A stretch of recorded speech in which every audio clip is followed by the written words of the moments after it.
This Torah class is brought to you by TorahAnytime.com.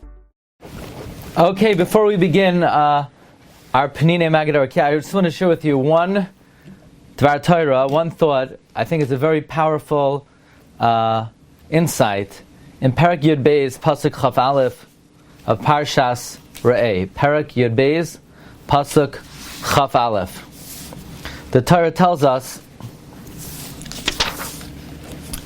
Ki yirchak mimecha hamakayim. If it will be distant from you the place, Asher yivchar Hashem leikecha, that Hashem your God has selected, Lasum Shemai Sham, to place His name there. V'zavachta mi bekarcha, you will slaughter from your cattle, umitzayincha, from your sheep, Asher nasan Hashem lecha, that God gave you, Kasher tzivisicha, like He commanded you. V'achalta b'sharecha, you will eat in your gates, b'chal avas nafshecha, in accordance with your desire.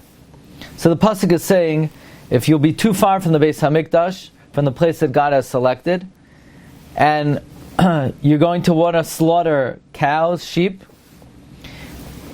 Ka'asher tzivisicha, you will do so as I commanded you. Says Rashi, what do you mean, as I commanded you? Where did God ever command the Jewish people how to shecht? There's no mention in the Torah until now what the guidelines of shechita are. Says Rashi, no, not in the Chumash. From here we see there's a command of shechita, how to shecht. They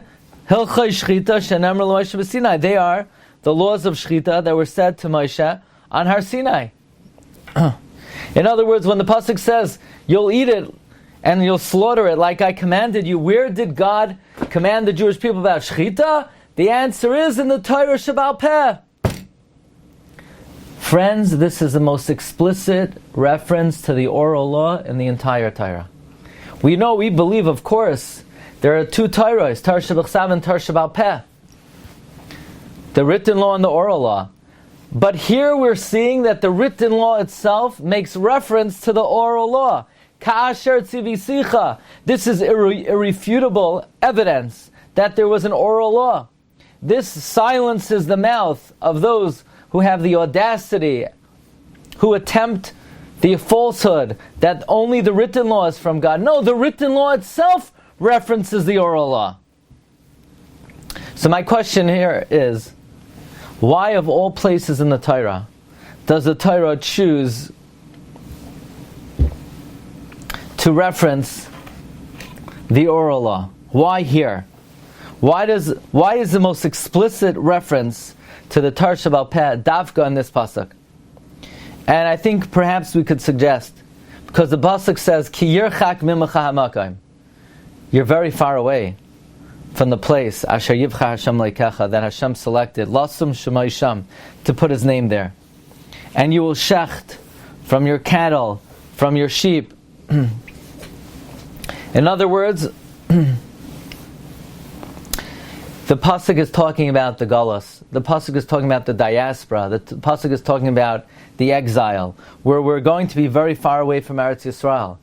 So then you may ask, if we're going to be so far away from Eretz Yisrael, what will put us on our feet? What will maintain the Jew? What will give us the ability to remain viable and to remain connected to HaKadosh Baruch Hu?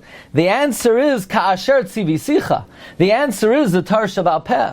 Amar Rabbi Yochanan, like Karas HaKadosh Baruch Hu Brisam Yisrael, Ela b'Torah Sheba'al Peh.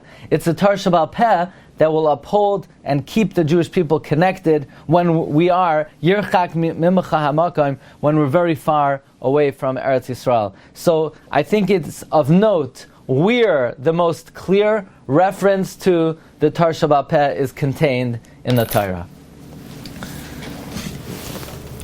You've just experienced another Torah class brought to you by TorahAnytime.com.